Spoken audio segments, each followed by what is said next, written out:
Hello, welcome to text tutor academy. So നമ്മൾ നമ്മുടെ ഫിസിക്സിന്റെ തേർഡ് ചാപ്റ്ററിലാണ് എത്തി നിൽക്കുന്നത്. That is pressure. തുടങ്ങിയാലോ നമുക്ക് ചാപ്റ്റർ. നോക്കിയേ, പ്ലീസ് ലുക്ക് ദിസ് ഫിഗർ.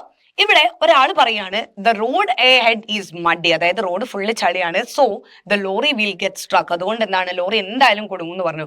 അപ്പൊ നമ്മുടെ ലോറി ഡ്രൈവർ അപ്പം തന്നെ പറഞ്ഞു, മക്കളെ എന്താണ്, ഇഫ് ഈ wooden plank is placed it won, അതായത് ഒരു പലക കഷ്ണം വെച്ചാല് നമ്മളെ വണ്ടി കുടുങ്ങില്ല എന്നും അദ്ദേഹം പറഞ്ഞു. എന്തുകൊണ്ടായിരിക്കും മക്കളെ ലോറി ഡ്രൈവർ ഇങ്ങനെ ഒരു റീസൺ പറയാൻ കാരണം? അതായത് ഒരു പലക വുഡൻ പ്ലാങ്ക് വെച്ചാൽ ലോറി ഈ ചളിയിൽ കുടുങ്ങില്ല എന്ന് പറയാൻ റീസൺ എന്തായിരിക്കും? എന്തെങ്കിലും തോന്നുന്നുണ്ടോ നിങ്ങൾക്ക്? അയാൾ അങ്ങനെ എന്തായിരിക്കും പറഞ്ഞേ? അതിനാണ് മക്കളെ നമ്മുടെ ഈ ചാപ്റ്റർ പഠിക്കുന്നത്. ഈ ചാപ്റ്ററിന്റെ ഒരു ബേസിക് ഐഡിയ കിട്ടിയാൽ നിങ്ങൾ എന്താണ് ഒറ്റയടിക്ക് എന്തുകൊണ്ടായിരിക്കും ഡ്രൈവർ ഇങ്ങനെ പറഞ്ഞതെന്ന് മനസ്സിലാവും. ഓക്കെ, നോക്കിയാലോ. നോക്കാം. Earth exert an attractive force on all objects. നമ്മുടെ earth എല്ലാ ഒബ്ജക്റ്റിലും എന്താണ്, ഒരു അട്രാക്റ്റീവ് ഫോഴ്സ് എക്സേർട്ട് ചെയ്യുന്നുണ്ട്. നിങ്ങൾക്കറിയാം ഗ്രാവിറ്റേഷണൽ പുൾ, നമ്മുടെ ഗ്രാവിറ്റേഷണൽ ഫോഴ്സ് കാരണമാണ് നമ്മൾ എല്ലാവരും ഇങ്ങനെ നിൽക്കുന്നത് അല്ലേ. നമ്മുടെ എർത്തിന്റെ സെന്ററിലേക്ക് ഗ്രാവിറ്റേഷണൽ ഫോഴ്സ് കാരണം എല്ലാത്തിനും ഇങ്ങനെ വലിച്ചുകൊണ്ടിരിക്കുക. അതാണ് പറഞ്ഞത് an earth exert an attractive force on all objects. ഒരു ഫോഴ്സ് എക്സേർട്ട് ചെയ്യുന്നുണ്ട് എല്ലാ ഒബ്ജക്റ്റിന്റെ മുകളിലും. ഇതിനെയാണ് മക്കളെ എന്തെന്ന് പറയുക? Weight of the object. ഇതിനെ നമ്മൾ പറയുന്ന പേരാണ് എന്തെന്ന് പറയുന്നത്? വെയിറ്റ് എന്ന് പറയുന്നത്.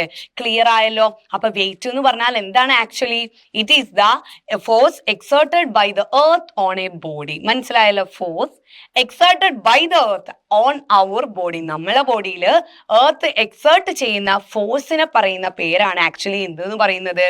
വെയിറ്റ് ഓഫ് ദ ഒബ്ജക്റ്റ് എന്ന് പറയുന്നത്. ക്ലിയർ ആണല്ലോ? അപ്പൊ നമ്മുടെ വെയിറ്റ് എന്ന് നമ്മൾ ഇടയ്ക്കിടയ്ക്ക് പറയാറുണ്ട്. ആക്ച്വലി വെയിറ്റ് എന്ന് പറഞ്ഞാൽ എന്താ? Actually it is the force exerted by the earth on our object. Clear ആണോ? ഓക്കെ, നിങ്ങൾ പഠിച്ചിട്ടുണ്ടോ എന്ന് അറിയില്ല. W=mc എന്ന് പറയുന്ന ഒരു ഇക്വേഷൻ ഒക്കെ ഉണ്ട്. Mass into gravitational force of attraction. Clear ആയോ? ഓക്കെ, അപ്പം അതാണ് എന്തെന്ന് പറയുന്നത് ആക്ച്വലി നമ്മുടെ വെയിറ്റ് എന്ന് പറയുന്നത്. W=m മാസ് ഇൻറ്റു g എന്ന് പറഞ്ഞാൽ എന്താണ്? ഗ്രാവിറ്റേഷണൽ ഫോഴ്സ് ഓഫ് അട്രാക്ഷൻ ആണ്. അപ്പം മാസ് ഇൻറ്റു g ചെയ്യുമ്പം ജിക്ക് ഒരു പെർട്ടിക്കുലർ വാല്യൂ ഉണ്ട് 9.8. അപ്പം g 9.8 ആണ്. ഇൻറ്റു നമ്മുടെ ബോഡീന്റെ മാസ് ചെയ്യുമ്പോൾ എന്താണ്, നമുക്ക് നമ്മുടെ വെയിറ്റ് കിട്ടും. ഓക്കെ, അതാണ് ആക്ച്വലി നമ്മുടെ വെയിറ്റ് എന്ന് പറയുന്ന സാധനം. ക്ലിയർ ആയല്ലോ? അപ്പം ആ വെയിറ്റ് എന്ന് പറയുന്നത് എന്താണെന്ന് മനസ്സിലായല്ലോ? Weight is the force excited by the earth on our body.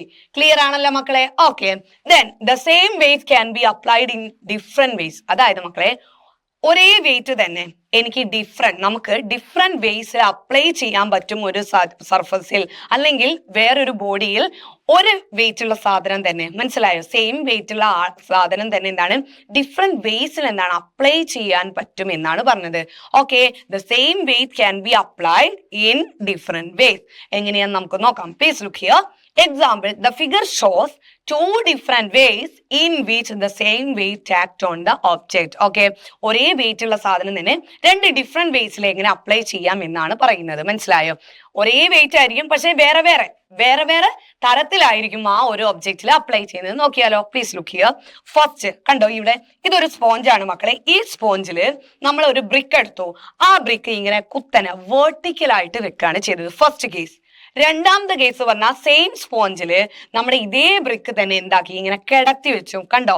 അപ്പം ബ്രിക്ക് മാറിയിട്ടില്ല. അപ്പൊ എന്താണ്, വെയിറ്റ് അവിടെ കോൺസ്റ്റന്റ് തന്നെയാണ്. വെയിറ്റ് രണ്ട് കേസിലും സെയിം ആണ്. പക്ഷേ അവിടെ എന്താണ്, ഇവിടെ ഫസ്റ്റ് കേസിൽ നമ്മൾ വെർട്ടിക്കൽ ആയിട്ടാണ് വെച്ചതെങ്കിൽ രണ്ടാമത്തെ കേസിൽ നമ്മൾ ഹൊറിസോണ്ടൽ ആയിട്ടാണ് പ്ലേസ് ചെയ്തത്. മനസ്സിലായോ? സെയിം വെയിറ്റ് ആണ്, പക്ഷെ അപ്ലൈ ചെയ്യുന്നത് ഡിഫറെന്റ് വേസിലാണെന്നേ ഉള്ളൂ. Then please look another situation. ഒരു ബെഡ് ഉണ്ട്. ഒരു ബെഡിൽ കുട്ടി ഫസ്റ്റ് ഇങ്ങനെ നിന്നു, അതായത് വെർട്ടിക്കൽ ആയിട്ട് നിന്നെങ്കിൽ രണ്ടാമത്തെ കേസിൽ കിടന്നു, അതായത് ഹൊറിസോണ്ടലായി. അപ്പോഴും മനസ്സിലായോ? കുട്ടിയുടെ വെയിറ്റ് സെയിം ആണ്, പക്ഷെ അത് അപ്ലൈ ചെയ്യുന്നത് രണ്ട് ഡിഫറെന്റ് വേസിലാണെന്ന് മാത്രമേ ഉള്ളൂ. ക്ലിയർ ആയോ? അതാണ് പറഞ്ഞത് the same wait can be applied in different ways എന്ന് പറഞ്ഞത്. ഓക്കെ, അടുത്തത് മക്കളെ ബ്രിക്ക് ഓൺ സ്പോഞ്ച് നോക്കാം. Brick placed vertically. First case vertically ആണ് ഇത്, and horizontally this is the second case. Clear ആയല്ലോ?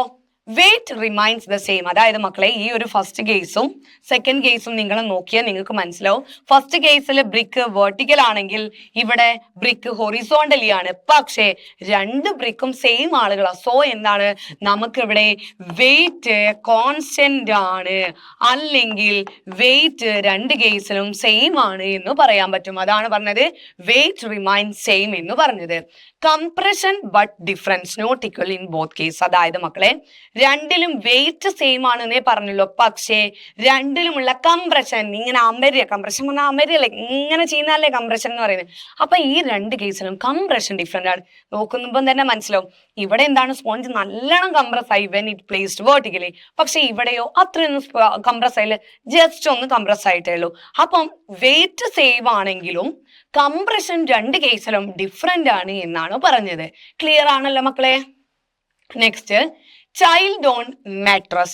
Weight of child remains the same whether standing or lying. അതായത് ഈ രണ്ട് കേസിലും ഒന്നിൽ കുട്ടി എന്താണ്, നിൽക്കാണ്, രണ്ടാമത്തെ കേസിൽ കുട്ടി കിടക്കാണ്. പക്ഷേ കുട്ടിയുടെ വെയിറ്റ് എന്താ, മാറുന്നുണ്ടോ?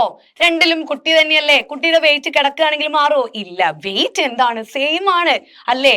എന്റെ വെയിറ്റ് എത്രയാണോ, ഞാൻ ഇങ്ങോട്ട് നിന്നാലും എന്റെ ബോഡിന്റെ വെയിറ്റ് മാറൂ? ഇല്ല. ക്ലിയർ ആണോ? അതാണ് പറഞ്ഞത്. നോക്കിയേ, mattress compress more while standing.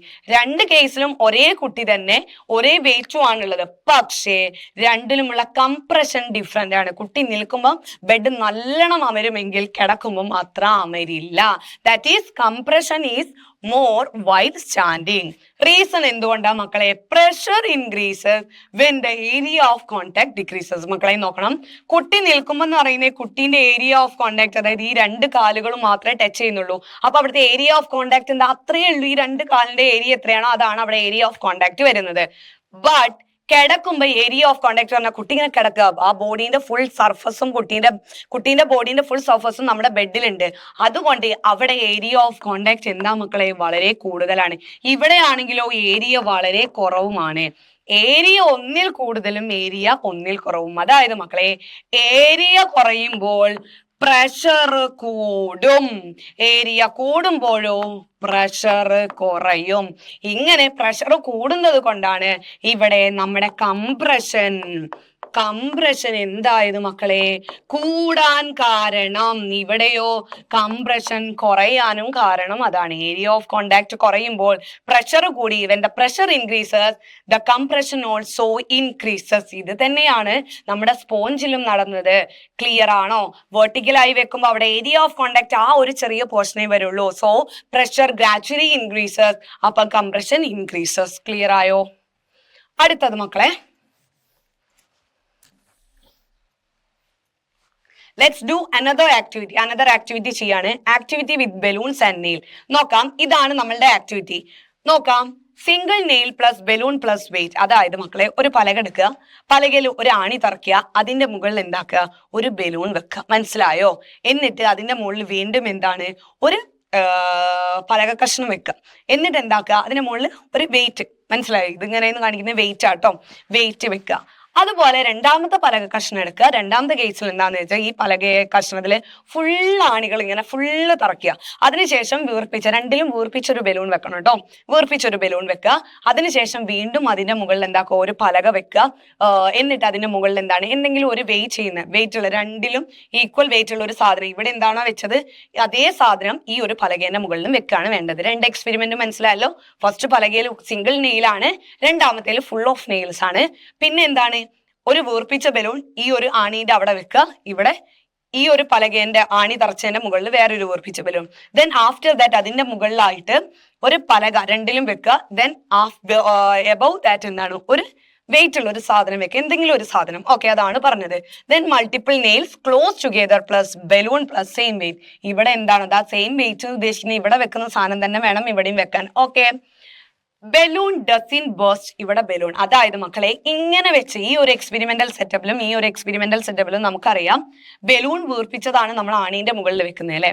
ഈ ഒരു കേസില് ബലൂൺ അങ്ങോട്ട് പൊട്ടും, ഈ ഒരു കേസിൽ ബലൂൺ പൊട്ടില്ല. മനസ്സിലായോ? ഇവിടെ എന്താണ്, ബലൂൺ ബേസ്റ്റ്. സെക്കൻഡ് കേസിൽ ബലൂൺ ബേസ്റ്റ് ആവുന്നില്ല. എന്തുകൊണ്ടായിരിക്കും മക്കളെ? ഫസ്റ്റ് കേസിൽ ബലൂൺ അങ്ങോട്ട് ഒറ്റയടിക്ക് പൊട്ടുന്നു, ബട്ട് സെക്കൻഡ് കേസിൽ അത്രയും ആണികൾ ഉണ്ടായിട്ടും ബലൂൺ പൊട്ടുന്നില്ല. What will be the reason for that? എന്തായിരിക്കും മക്കളെ? ഇവിടെ ഒരാണിയല്ലേ ഉള്ളൂ. ഇത് നോക്കിക്കേ, ഇവിടെ ഒരാണി എന്ന് പറയുമ്പോ ആ ആണീന്റെ ഒരു ഏരിയ ഓഫ് കോണ്ടാക്റ്റേ വരുന്നുള്ളൂ. കണ്ടോ, ഈ ഒരു നീഡിലിന്റെ ഏരിയ എന്ന് പറഞ്ഞാൽ ചെറുതായിരിക്കും. When the area decreases pressure increases. ഇവിടെ അപ്പൊ എന്താണ്, ഈ ഒരു ആണീന്റെ ഏരിയ കുറവായതുകൊണ്ട് അതിന്റെ പ്രഷറാണ് ഭയങ്കര കൂടുതലായിരിക്കും. പ്രഷർ ഇൻക്രീസ് ആവുന്നത് കൊണ്ടാണ് ഇവിടെ എന്താവുന്നത്, ബലൂണ് ബേസ്റ്റ് ആയി പോകുന്നത്. കണ്ടോ, ഇത് അപ്പൊ എന്താണ് ഇവിടെ ഒരു മുകളിൽ എന്താണ് ഒരു വെയിറ്റും കൂടി വെച്ചിട്ടുണ്ട്. അപ്പൊ ആ ഒരു അതിന്റെ കംപ്രഷനും കൂടി കാരണം എന്താണ് ബലൂൺ ഒറ്റയടിക്ക് പൊട്ടാണ് ചെയ്യുന്നത്. ബട്ട് ഈ ഒരു കേസിൽ നമ്മൾ ഫുള്ളും ആണി തറച്ചു. അപ്പൊ ആ ഫുൾ ആണീന്റെ മുകളിലാണ് നമ്മൾ ഈ ഒരു ബലൂൺ വെക്കുന്നത്. അപ്പൊ അവിടുത്തെ ഏരിയ ഓഫ് കോണ്ടാക്ട് ഭയങ്കരമായിട്ട് കൂടുകയാണ് ചെയ്തത്. ഇവിടെയും എന്താണ് നമ്മൾ പലകേന്റെ മുകളിൽ വെയിറ്റ് വെച്ചിട്ടുണ്ട്. പക്ഷെ ഇതിൽ പൊട്ടാത്തതിന് കാരണം ഇവിടെ ഏരിയ ഓഫ് കോണ്ടാക്ട് കൂടി, അതായത് ഏരിയ കൂടിയത് കൊണ്ട് അവിടുത്തെ പ്രഷർ നല്ലോണം കുറഞ്ഞു. പ്രഷർ കുറയും എന്താണ് സ്വാഭാവികമായിട്ടും ആ ബലൂൺ എന്താണ് അങ്ങനെ എന്താണ് കംപ്രസ് ആയിട്ട് പൊട്ടില്ല. ക്ലിയർ ആയല്ലോ? ഓക്കെ, നോക്കിയേ. Reason pressure decreases when the force is spread over a larger area. Clear ആയല്ലോ? അതാണ് ഞാൻ പറഞ്ഞത്. ഇവിടെ ഒരാണിയുള്ളൂ. അപ്പൊ ആ ഒരാണി നേരിട്ട് അതിലേക്ക് പോവാണ്. അപ്പൊ എന്താണ് അവിടെ പ്രഷർ ഭയങ്കര കൂടുതലാണ്. ആ പ്രഷർ കൂടുന്നത് കൊണ്ടാണ് എന്താവുന്നത് ഇവിടെ ബലൂൺ പൊട്ടുന്നത്. മനസ്സിലായല്ലേ? പ്രഷർ കൂടി. പക്ഷെ ഇവിടെയോ എല്ലാ സ്ഥലത്തും എന്താണ് ഏരിയ അവിടെ കൂടുകയാണ് ചെയ്തത്. അതാണ് പറഞ്ഞത് പ്രഷർ ഡിക്രീസ്. കാരണം എന്താ ഈ എല്ലാ ആണീന്റെയും കൂടിയാണ് എന്ത് വരുന്നത് ഏരിയ ഇതിലേക്ക് വരുന്നത്. അതായത് അവിടുത്തെ ഫോഴ്സ് എന്താണ് ഫോഴ്സ് ഈ spread over a larger area. Force എന്താണ് ആ ഫുൾ ഏരിയ. കാരണം ഈ എല്ലാ ആണിയും കൂടിയല്ലേ അതിൽ ഫോഴ്സ് ചെലുത്തുന്നത്. അപ്പൊ എന്താണ് ആ ഫോഴ്സ് എല്ലാത്തിലേക്കും കൂടിയാണ് വരുന്നത്. ആ ഫോഴ്സ് ആണ് ഇതിലേക്ക് വരുന്നത്. അപ്പൊ എന്താണ് അതിന്റെ പ്രഷർ വളരെ കുറവായിരിക്കും. ഇത് ഒരാളാണുള്ളത്. ആ ഒരാൾ മതി എന്താക്കാൻ ഇയാളെ ഇങ്ങോട്ട് കുത്തി ഓട്ടയാക്കാൻ. ക്ലിയർ ആയി? അതാണ് പറഞ്ഞത് പ്രഷർ ഡിക്രീസസ് വെൻ ഫോഴ്സ് ഈ സ്പ്രെഡ് ഓവർ ലാർജർ ഏരിയ. നിങ്ങൾ ചിന്തിക്കണ്ടേ ഇവിടെ ഏരിയ എന്താണ് മക്കളെ കുറവ്. ഈ ഒരാണിയല്ലോ. ഇവിടെ ഏരിയ അത്രയും കൂടുതലായി. മനസ്സിലായോ? ഒരാള് ഏരിയ ആയതുകൊണ്ട് ഇയാളുടെ പ്രഷർ ഭയങ്കര കൂടുതലാണ്. ഇവിടെ ആവുമ്പോ ആ പ്രഷർ കുറഞ്ഞു. That's it. ഓക്കെ, അടുത്തത് മക്കളെ ഇതന്നെ. Observe the result record and record the observation in the table. Situation തന്നു. Area of the surface in contact less or more എന്ന് എഴുതണം. അതുപോലെ ഒബ്സർവേഷനും എഴുതുക. ഫസ്റ്റ് ഇതത് വെൻ പ്ലേസ്ഡ് വേർട്ടിക്കലി. എപ്പം ബ്രിക്ക് ഓൺ ദ സ്പോഞ്ച് നമ്മൾ കണ്ടു. ഫസ്റ്റ് ബ്രിക്ക് പ്ലേസ് ചെയ്ത് എങ്ങനെയാണ് വേർട്ടിക്കൽ ആയിട്ട്. ദെൻ എന്താണ് horizontal. When the brick is placed vertically on sponge. അവിടുത്തെ മക്കളെ area of surface in contact. Area of surface in contact പറഞ്ഞാൽ നമ്മളുടെ ആ ബ്രിക്കും സ്പോഞ്ചും അതാണ് area of surface in contact എന്ന് പറഞ്ഞാൽ. മനസ്സിലായോ? അവിടെ ആ ബ്രിക്കിന്റെ ആ ഒരു ചെറിയൊരു പോർഷൻ ആണ് നമ്മളെ സ്പോഞ്ചുമായി കോണ്ടാക്ട് വരുന്നത്. ആ ഒരു ഏരിയ ആണ് നിങ്ങൾ നോക്കേണ്ടത്. അതെന്താണ് വളരെ കുറവാണ്. അപ്പൊ സ്പോഞ്ച് കംപ്രസസ് എന്താണ് മോർ. ഏരിയ കുറഞ്ഞപ്പം കംപ്രഷൻ കൂടി. രണ്ടാമത്തെ കേസിൽ വെൻ പ്ലേസ്ഡ് ഹൊറിസോണ്ടലി. ഹൊറിസോണ്ടലി പറയുമ്പോൾ ആ കിടക്കുന്ന ഭാഗം ഫുള്ളി ഏരിയ വരുന്നുണ്ട് കോണ്ടാക്റ്റില്. അപ്പൊ എന്താണ് ഏരിയ ഓഫ് കോണ്ടാക്ട് മോറായി. അപ്പൊ എന്താ മക്കളെ കംപ്രഷൻ കുറഞ്ഞു. ക്ലിയർ ആയല്ലോ? പിന്നെ child on the mattress while stand ചെയ്യുമ്പോൾ എന്താണ് നമ്മളുടെ അവിടുത്തെ ഏരിയ ഓഫ് കോണ്ടാക്ട് കാല് മാത്രമേ വരുന്നുള്ളൂ. So less. അപ്പൊ കംപ്രഷൻ മോർ ആണ്. ദെൻ വൈൽ ലൈങ് ഡൗൺ കിടക്കുമ്പം ഫുൾ ബോഡി വരുന്നുണ്ട്. സോ അവിടുത്തെ ഏരിയ മോർ. അപ്പം കംപ്രഷൻ വളരെ കുറവാണ്. ദെൻ ഇപ്പം പറഞ്ഞാല് when used in a single pin balloon on the pin. അതായത് വെൻ യൂസ് സിംഗിൾ പിൻ ആകുമ്പോൾ അവിടുത്തെ area of surface in contact കുറവാണ്. അപ്പം എന്താണ് ബലൂൺ പൊട്ടും. രണ്ടാമത്തേല് വെൻ യൂസ്ഡ് മൾട്ടിപ്പിൾ പിൻ ആകുമ്പോൾ എന്താണ് നമ്മുടെ ഏരിയ ഓഫ് കോണ്ടാക്ട് മോർ ആണ്. എല്ലാം എന്താണ് അതിൽ കോണ്ടാക്റ്റിൽ വരുന്നുണ്ട്. So balloon doesn't burst. ഇപ്പം പറഞ്ഞ സിറ്റുവേഷൻ ഒറ്റ ഒരു ടേബിൾ കോളത്തിലേക്ക് ആക്കി എഴുതിയെന്ന് മാത്രമേ ഉള്ളൂ. Next, analyze the table. Even when the same pose is applied in each case, the result vary എന്നാണ്. വെരി എന്നല്ല കേട്ടോ. Result vary depending on the change in surface area in contact. മനസ്സിലായല്ലോ മക്കളെ? നമ്മുടെ surface area in contact different ആയി വരുമ്പോൾ നമ്മുടെ അവിടുത്തെ പ്രഷറും എന്താണ് വേരി ചെയ്യുന്നുണ്ട്. Okay, then this variation is due to difference in pressure. ഞാനിപ്പം പറഞ്ഞത്. So what is pressure? അങ്ങനെയാണെങ്കിൽ മക്കളെ എന്താണ് ആക്ച്വലി പ്രഷർ എന്ന് പറയുന്നത്? അതായത് ഓരോ കേസിലും നമ്മൾ കണ്ടു ഏരിയ ഓഫ് കോണ്ടാക്ട് അല്ലെങ്കിൽ surface area in contact difference വരുമ്പോൾ, അതായത് കൂടുക, ചില കേസിൽ കുറയും ചെയ്യുന്നതിനനുസരിച്ച് അവിടെ എന്താണ് ചില കേസിൽ കംപ്രഷൻ കൂടുന്നു, ചില കേസിൽ കംപ്രഷൻ കുറയുന്നു, അല്ലെങ്കിൽ എന്താണ് ചില കേസിൽ ബലൂൺ പൊട്ടുന്നുണ്ട്, ചിലതിൽ ബലൂൺ പൊട്ടുന്നുമില്ല. അതിനൊക്കെ കാരണം എന്താണ് ആ ഓരോ സിറ്റുവേഷനിലും എന്താണ് പ്രഷർ വേരി ചെയ്യുന്നുണ്ട്. സോ പ്രഷർ എന്ന് പറഞ്ഞാൽ മക്കളെ pressure is the force acting normally per unit area. ഒരു ഏരിയ, അതായത് ഒരു യൂണിറ്റ് ഏരിയ എന്ന് പറയുന്നത് എന്താണ് ഒരു 1 മീറ്റർ സ്ക്വയർ. അതാണ് നമ്മുടെ യൂണിറ്റ് ഏരിയ എന്ന് പറയുന്നത്. നീളവും വീതിയും എന്താണ് 1 മീറ്റർ ആവുമ്പോൾ അതാണ് നമ്മുടെ യൂണിറ്റ് ഏരിയ എന്നതുകൊണ്ട് ഉദ്ദേശിക്കുന്നത്. അതായത് ഒരു യൂണിറ്റ് ഏരിയയിൽ അപ്ലൈ ചെയ്യുന്ന ഫോഴ്സ് എങ്ങനെ the pressure is the force acting normally. അതായത് നോർമലി ആക്ട് ചെയ്യുന്ന, നോർമലി എന്ന് പറയുന്ന മക്കളെ പെർപെൻഡിക്കുലർ ആയിട്ട്, ഏതാണോ സർഫസ് വരുന്നത് സർഫസിന് പെർപെൻഡിക്കുലർ ആയിട്ട് ആക്ട് ചെയ്യണം എന്ത്, ഫോഴ്സ്. മനസ്സിലായോ?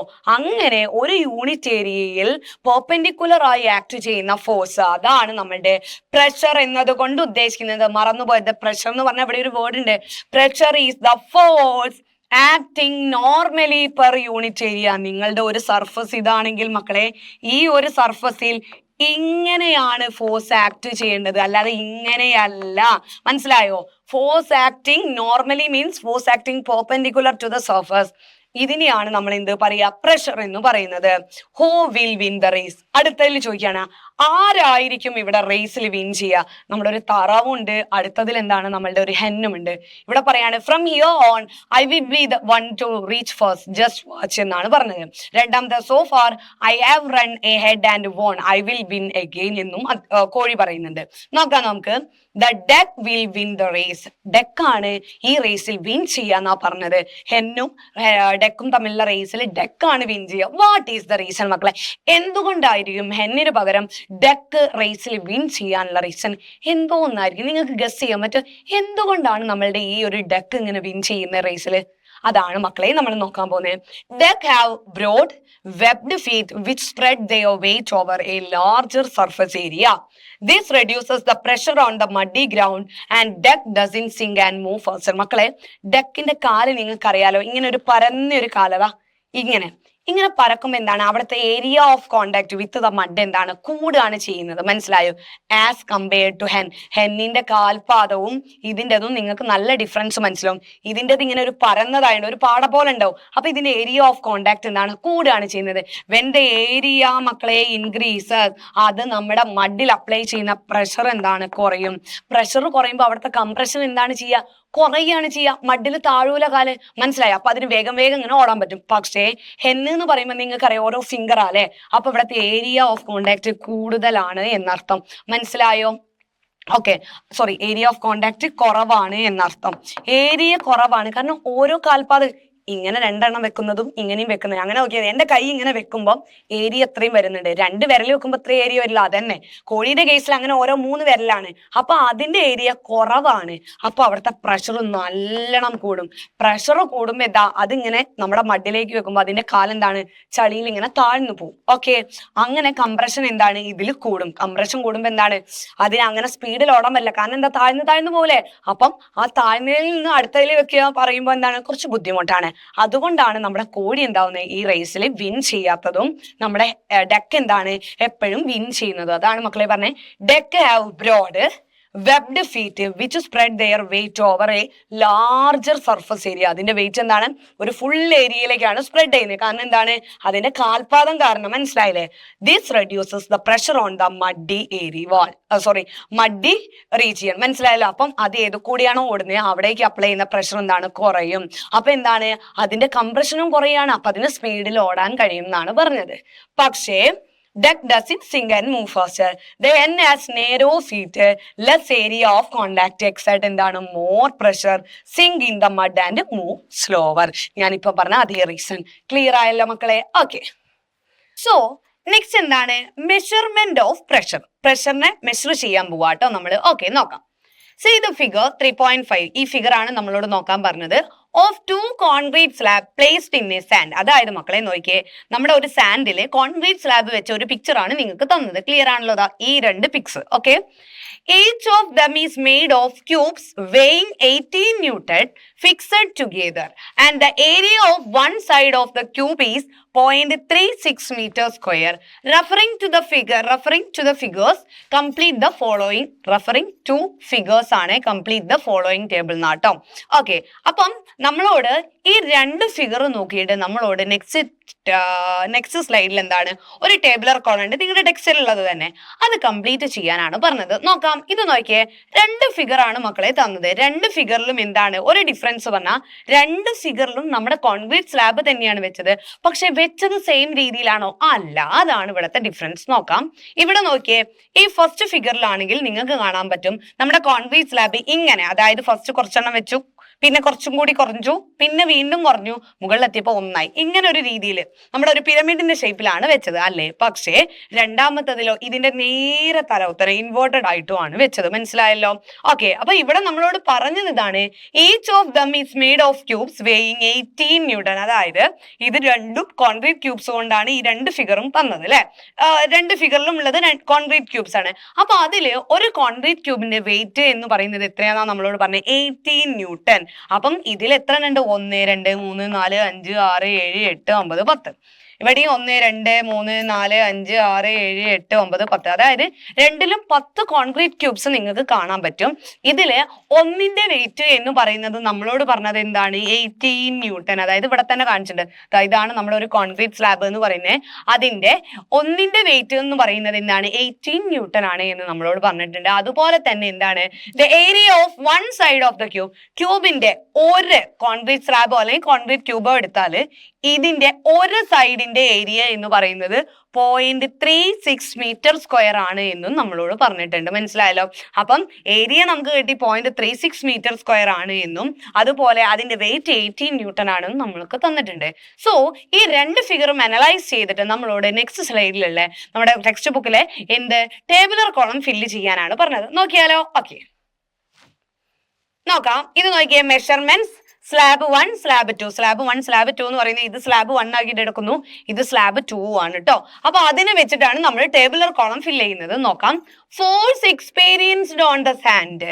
സ്ലാബ് 1ലും സ്ലാബ് 2ലും. മക്കളെ നോക്കിയേ, ഇവിടെ ഈ ഒരു ഭാഗമാണ് നമ്മുടെ സാൻഡ് എന്ന് പറയുന്നത്, അതായത് നമ്മുടെ മണല് ഇവിടെയാണ്. അപ്പം ഈ ഒരു പോർഷനില് എക്സ്പീരിയൻസ് ചെയ്യുന്ന ഫോഴ്സ് ആണ് മക്കളെ നമ്മളോട് ചോദിച്ചത്. എന്തായിരിക്കും ഈ രണ്ട് കേസിലും സാൻഡിൽ അനുഭവപ്പെടുന്ന ഫോഴ്സ് എന്ന് പറയുന്നത്? ഒന്ന് ചിന്തിച്ചു നോക്കിയേ, എന്തായിരിക്കും ഇവിടുത്തെ ഫോഴ്സ് എന്ന് പറയുന്നത്? നമ്മളോട് പറഞ്ഞു ഇവിടെ ഒരു സ്ലാബിന്റെ വെയിറ്റ് എന്ന് പറയുന്നത് 18 ന്യൂട്ടൺ ആണ് എന്ന് നമ്മളോട് പറഞ്ഞു. അപ്പം ഈ ഒരു സാൻഡിൽ എന്ന് പറയുമ്പോൾ എന്താണ്? ഈ എല്ലാ സ്ലാബിന്റെയും കൂടി ടോട്ടൽ വെയിറ്റ് അല്ലേ അവിടെ അനുഭവപ്പെടുക? അല്ലേ? അവിടെ ടോട്ടൽ ഫോഴ്സ് അല്ലേ? നമ്മുടെ വെയിറ്റ് എന്ന് പറഞ്ഞാൽ എന്താണ്? ഫോഴ്സ് ആണല്ലേ. അപ്പം ഇവിടെ അനുഭവപ്പെടുന്നത് എന്താണ്? ഒരു സ്ലാബിന്റെ മാത്രമായിരിക്കും അനുഭവപ്പെടുക? അല്ല, ഇവിടെ എത്രത്തോളം സ്ലാബ് ആണോ ഉള്ളത് അത്രയും സ്ലാബിന്റെ വെയിറ്റ് എന്താണ്? നമ്മളെ സാൻഡിലേക്ക് ഇങ്ങനെ അനുഭവപ്പെട്ടുകൊണ്ടിരിക്കും. അതായത് മക്കളെ ഇവിടെ 1 2 3 4 5 6 7 8 9 10 സ്ലാബ് ആണുള്ളത്. ആ 10 സ്ലാബിന്റെയും എന്താണ് വെയിറ്റ് അഥവാ ഫോഴ്സ് എന്താണ്? ആ സാൻഡിൽ നല്ലോണം അനുഭവപ്പെടും. അപ്പൊ ഇവിടെ എന്ത് വരും? ഒന്നിൻ്റെത് 18 ന്യൂട്ടൺ ആണ്. ഒന്നാണോ അവിടെ ഉള്ളത്? അല്ല, ടോട്ടൽ 10 എണ്ണം. ആ 10 എണ്ണമാണ് എന്താക്കുന്നത്? അവിടേക്ക് ബലം പ്രയോഗിക്കുന്നത് അല്ലേ, ഫോഴ്സ് പ്രയോഗിക്കുന്നത്. സോ ഇവിടെ എന്ത് വരും? 18 into 10 അഥവാ 180 ന്യൂട്ടൺ എന്ന് നമുക്ക് പറയാൻ പറ്റും. മനസ്സിലായോ? അതുപോലെ മക്കളെ ഇവിടെ നോക്കുകയാണെങ്കിലോ, ഇവിടെ ഈ സ്ലാബിന്റെ മാത്രമായിരിക്കും ഇങ്ങോട്ട് വരിക? അല്ല, ഇത് മാത്രമാണോ? അല്ല, ഇതെല്ലാം ഇങ്ങോട്ട് എന്താണ്? നല്ലോണം ഫോഴ്സ് അപ്ലൈ ചെയ്യുന്നുണ്ട് നമ്മുടെ സാൻഡിലേക്ക്. അതുകൊണ്ടല്ലേ ഇതെല്ലാം കൂടി ഇങ്ങനെ നിൽക്കുന്നേ, നല്ല സ്ട്രോങ് ആയിട്ട്. അപ്പൊ അപ്ലൈ ചെയ്യാണ് ഫോഴ്സ്. അപ്പൊ ഇതിന്റെ എല്ലാത്തിന്റെയും കൂടി ഫോഴ്സ് ആണ് ഈ സാൻഡിൽ അനുഭവപ്പെടുക.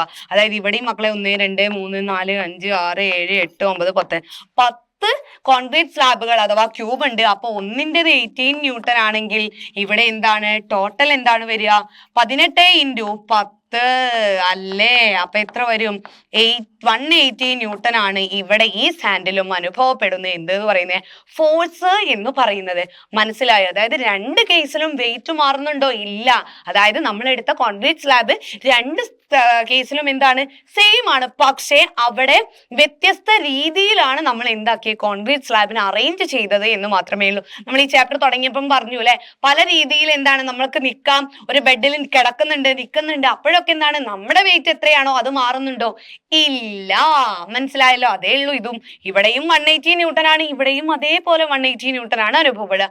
അതാണ് ഇവിടെ എഴുതിയത്. Force experienced on the sand. ഫസ്റ്റത്തേതിൽ എത്രയാണ്? 180. ബിക്കോസ് ടോട്ടൽ എത്രയാണ്? 10 സ്ലാബ് ഉണ്ട്. ഒന്നിൻ്റെത് 18 ന്യൂട്ടൺ. അപ്പം ടോട്ടൽ 18 into 10 180 ന്യൂട്ടൺ. ഇവിടെയും 180 തന്നെ. ക്ലിയർ ആണല്ലോ? അടുത്തത് സർഫസ് ഏരിയ ഓഫ് കോണ്ടാക്ട്. മനസ്സിലായോ? Surface area of contact. Surface area എന്ന് പറയുന്ന ഓഫ് കോണ്ടാക്ട് പറയുന്നത് എന്താ? നമ്മുടെ സാൻഡിലേക്ക് കോണ്ടാക്റ്റിൽ വരുന്നതിന്റെ സർഫസ് ഏരിയ.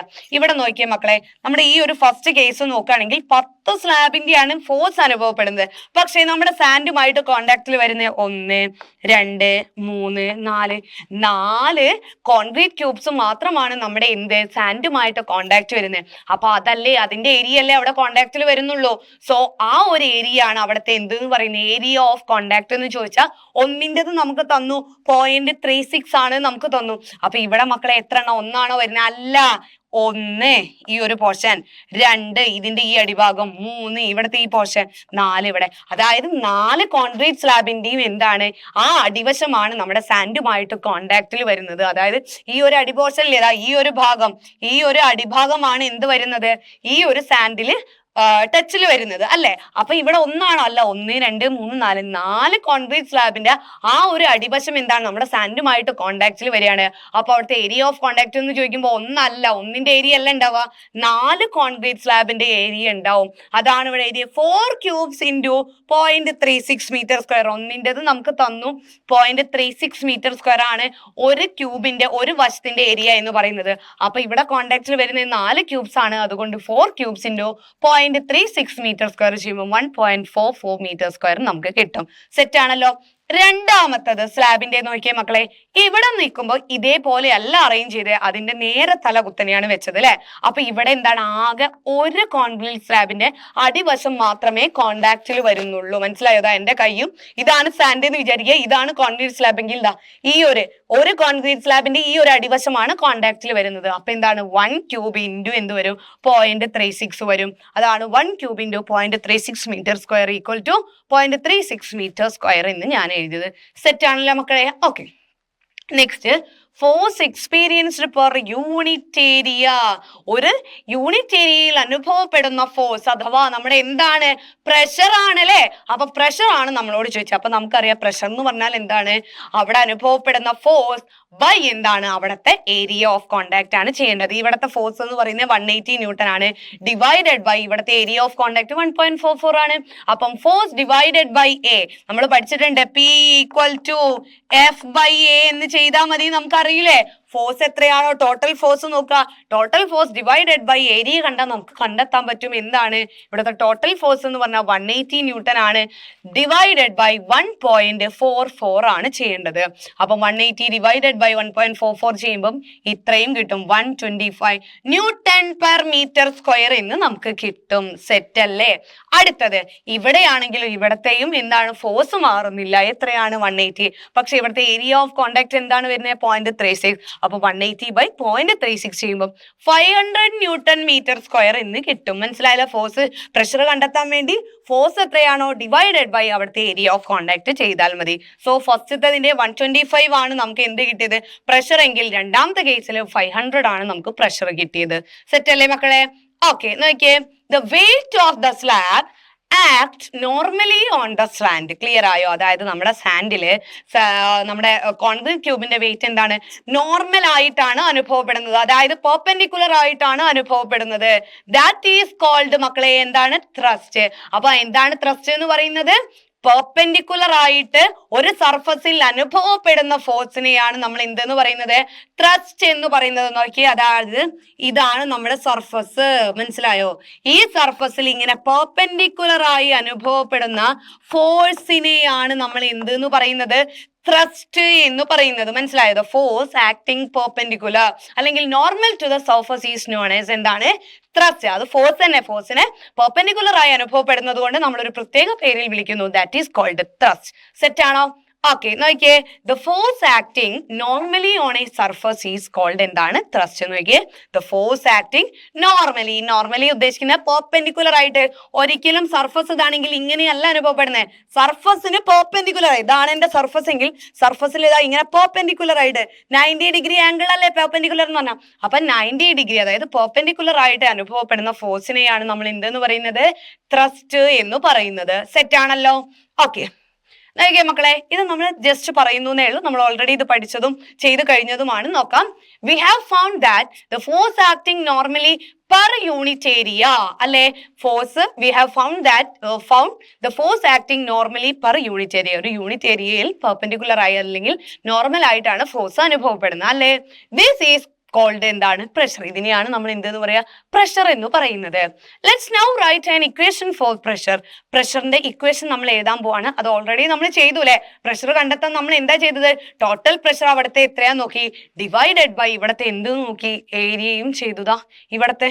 അതാണ് ഞാൻ പറഞ്ഞത്, ഇവിടെ നമ്മളോട് ഫോഴ്സ് കണ്ടുപിടിച്ചു, ആദ്യം ഏരിയ ഓഫ് കോണ്ടാക്ട് കണ്ടുപിടിച്ചു, എന്നിട്ട് ഇവിടെ പ്രഷർ ചെയ്യാൻ പറഞ്ഞപ്പോൾ ഞാൻ എന്താ പറഞ്ഞത്, ഇവിടുത്തെ ടോട്ടൽ ഫോഴ്സ് എത്രയാ നോക്കുക, ഡിവൈഡഡ് ബൈ ഇവിടുത്തെ total area of contact 180 divided by 1.44, അതായത് F/A ചെയ്താൽ നിങ്ങൾക്ക് പ്രഷർ കിട്ടും.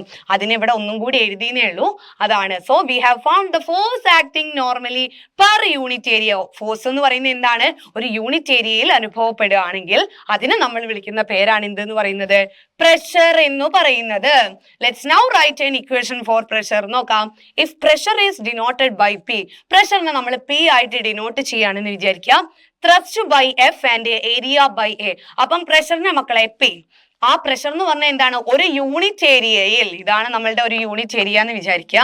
അപ്പം ഈ ഒരു യൂണിറ്റ് ഏരിയ നമ്മൾ A എന്നാണ് റെപ്രസെന്റ് ചെയ്യുന്നത്. ഇവിടെ അനുഭവപ്പെടുന്ന ഫോഴ്സ് എങ്ങനെ അനുഭവപ്പെടുന്ന, നോർമൽ ആയിട്ട് അനുഭവപ്പെടുന്ന അഥവാ പെർപെൻഡിക്കുലർ ആയിട്ട് അനുഭവപ്പെടുന്ന ഫോഴ്സിനെ നമ്മൾ എന്താ പറയുക, ത്രസ്റ്റ് ആണ്. ആ ത്രസ്റ്റിനെ നമ്മൾ F ആയിട്ടാണ് ഡിനോട്ട് ചെയ്യുന്നത്. മനസ്സിലായല്ലോ? അങ്ങനെയാണെങ്കിൽ പ്രഷറിന് ഇക്വേഷൻ എഴുതാം. Pressure equal to thrust by area. അതായത് പ്രഷർ P ആണ്, ത്രസ്റ്റ് എന്ന് പറയുന്ന ഫോഴ്സ് തന്നെ, divided by area A. So this is the equation to calculate എന്താണ്, പ്രഷർ മക്കളെ. Clear? P equal to F/A. So what would be the unit of pressure? പ്രഷറിന്റെ unit എന്താണെന്നാ മക്കളെ ചോദിച്ചു നോക്കിയേ. Unit of pressure equal to എന്താണ്, pressure എന്ന് പറഞ്ഞാൽ ഫോഴ്സ് ബൈ ഏരിയ. അപ്പൊ യൂണിറ്റ് ഓഫ് ത്രസ്റ്റ്, ഫോഴ്സ് എന്ന് പറയുന്നത് ഇവിടെ ത്രസ്റ്റ് അല്ലേ, unit of thrust divided by unit of area. അഥവാ യൂണിറ്റ് ഓഫ് ത്രസ്റ്റ് എന്ന് പറയാൻ കാരണം എന്താ, ഇവിടുത്തെ ഫോഴ്സ് പെർപെൻഡിക്കുലർ ആയിട്ടാണ് ആക്ട് ചെയ്യുന്നത്. ആ പെർപെൻഡിക്കുലർ ആയി ആക്ട് ചെയ്യുന്ന ഫോഴ്സിനെയാണ് ത്രസ്റ്റ് എന്ന് പറയുന്നത്. അതുകൊണ്ടാണ് യൂണിറ്റ് ഓഫ് ത്രസ്റ്റ്, ഫോഴ്സിന് പകരം ത്രസ്റ്റ് എഴുതിയത്. So thrust by unit of area. മക്കളെ എപ്പോഴും ശ്രദ്ധിക്കുക, യൂണിറ്റ് ഓഫ് ത്രസ്റ്റ് എന്ന് പറയുക, അതായത് യൂണിറ്റ് ഓഫ് ഫോഴ്സ്. ഫോഴ്സിന്റെ യൂണിറ്റ് എന്താ മക്കളെ, ന്യൂട്ടൺ. അത് തന്നെയല്ലേ ത്രസ്റ്റിന്റെ യൂണിറ്റ് വരിക, കാരണം ത്രസ്റ്റ് എന്ന് പറഞ്ഞാൽ ഫോഴ്സ് അല്ലേ. യെസ്. ഏരിയന്റെ യൂണിറ്റ് എന്താ മക്കളെ, ദാറ്റ് ഈസ് മീറ്റർ സ്ക്വയർ. അതൊക്കെ നമ്മൾ പഠിച്ചു കഴിഞ്ഞാ. So newton per metre square or newton by metre square ആണ് എന്തെന്ന് പറയുന്നത്, പ്രഷറിന്റെ യൂണിറ്റ് എന്ന് പറയുന്നത്. നോക്കിയേ, the SI unit of pressure is pascal. ഈ ന്യൂട്ടൺ മീറ്റർ സ്ക്വയർ എന്ന് പറയുന്നതിനെ നമ്മൾ വേറെ ഒരു പേരിലും കൂടി വിളിക്കും, പാസ്കൽ എന്നും കൂടി വിളിക്കും. അപ്പൊ നമുക്ക് പറയാൻ പറ്റും മക്കളെ, SI യൂണിറ്റ്, നമ്മൾ ഓരോന്നിന്റെ SI യൂണിറ്റുകൾ കണ്ടതാ അല്ലെ. അതുപോലെ പ്രഷർ എന്ന് പറയുന്നതിന്റെ SI യൂണിറ്റ് പാസ്കൽ അല്ലെങ്കിൽ ന്യൂട്ടൺ പെർ മീറ്റർ സ്ക്വയർ. മനസ്സിലായോ? പാസ്കൽ അല്ലെങ്കിൽ എന്താണ്, ന്യൂട്ടൺ പെർ മീറ്റർ സ്ക്വയർ. ഇത് നോക്കിയാൽ ഞാൻ ഇവിടെ 1 പാസ്കൽ ഈക്വൽ ടു എന്താണ്, 1 ന്യൂട്ടൺ മീറ്റർ സ്ക്വയർ ആണ്. മനസ്സിലായോ? അതായത് pascal equal to newton metre square ആണ് എന്ന് അർത്ഥം. അപ്പൊ SI യൂണിറ്റ് എന്ന് എഴുതുമ്പോൾ നിങ്ങൾക്ക് ഒന്നെങ്കിൽ ഇത്ര പാസ്കൽ എന്നും എഴുതാം, അല്ലെങ്കിൽ ഇത്ര ന്യൂട്ടൺ പെർ മീറ്റർ സ്ക്വയർ എന്നും എഴുതാം. ബിക്കോസ് പാസ്കൽ ഈക്വൽ ടു എന്താണ്, ന്യൂട്ടൺ മീറ്റർ സ്ക്വയർ ആണ്. സെറ്റ് അല്ലേ മക്കളെ? ഓക്കെ, നോക്കിയേ. Pressure exerted by the slab 1. നമ്മൾ നേരത്തെ ഫിഗർ 2 കണ്ടു. അതിലെ സ്ലാബ് 1ന്റെ എന്താണ് പ്രഷർ എന്ന് പറയുന്നത്, എന്താ, 125 ന്യൂട്ടൺ പെർ മീറ്റർ സ്ക്വയർ. അല്ലെങ്കിൽ നമുക്ക് എന്ത് എഴുതാം, 125 പാസ്കൽ എന്നും എഴുതാം. മനസ്സിലായോ? പാസ്കലിനെ ഇങ്ങനെ എഴുതാം, അല്ലെങ്കിൽ ഇതാ മക്കളെ പാസ്കൽ ഇങ്ങനെയും എഴുതാം. ക്ലിയർ ആയോ? Capital P and small letter A. അതുപോലെ pressure exerted by slab 2 500 newton metre square, അതായത് 500 പാസ്കൽ എന്നും നമുക്ക് എഴുതാൻ പറ്റും. സെറ്റ് ആണ് മക്കളെ? അപ്പൊ നമ്മൾ പ്രഷറിന്റെ ഇക്വേഷൻ കണ്ടു, എങ്ങനെയാ പ്രഷർ കണ്ടുപിടിക്കുന്നത് കണ്ടു. Also the SI unit of pressure is pascal or newton per metre square. Set ആണല്ലോ? ഓക്കെ. സോ ഇത്രയുമാണ് മക്കളെ നമ്മളുടെ ഇന്നത്തെ ഈ സെക്ഷനിലുള്ളത്. വളരെ സിമ്പിൾ ആയിട്ടുള്ള പ്രഷറിന്റെ ബേസിക് ആയിട്ടുള്ള കാര്യങ്ങൾ മാത്രം പറയാണ് നമ്മൾ ചെയ്തത് അല്ലേ. സിമ്പിൾ ആയിട്ടുള്ള സെക്ഷൻ. നിങ്ങൾക്ക് പ്രഷർ എന്താന്നുള്ള കൺസെപ്റ്റ് മനസ്സിലാക്കാൻ വേണ്ടിയിട്ടുള്ള വെരി വെരി ഷോർട്ട് ആൻഡ് അതുപോലെ തന്നെ എന്താണ് ബേസിക് ആയിട്ടുള്ള കൺസെപ്റ്റ് ആണ് നമ്മൾ ഈ ഒരു സെക്ഷനിൽ പഠിച്ചത്. ഓക്കെ, അപ്പൊ നിങ്ങൾ എല്ലാവരും ക്ലാസ് കേട്ട് നല്ല അടിപൊളിയായിട്ട് പഠിച്ചു വരണം. ഓക്കെ, അപ്പൊ എല്ലാവർക്കും ബൈ ആൻഡ് താങ്ക് യു.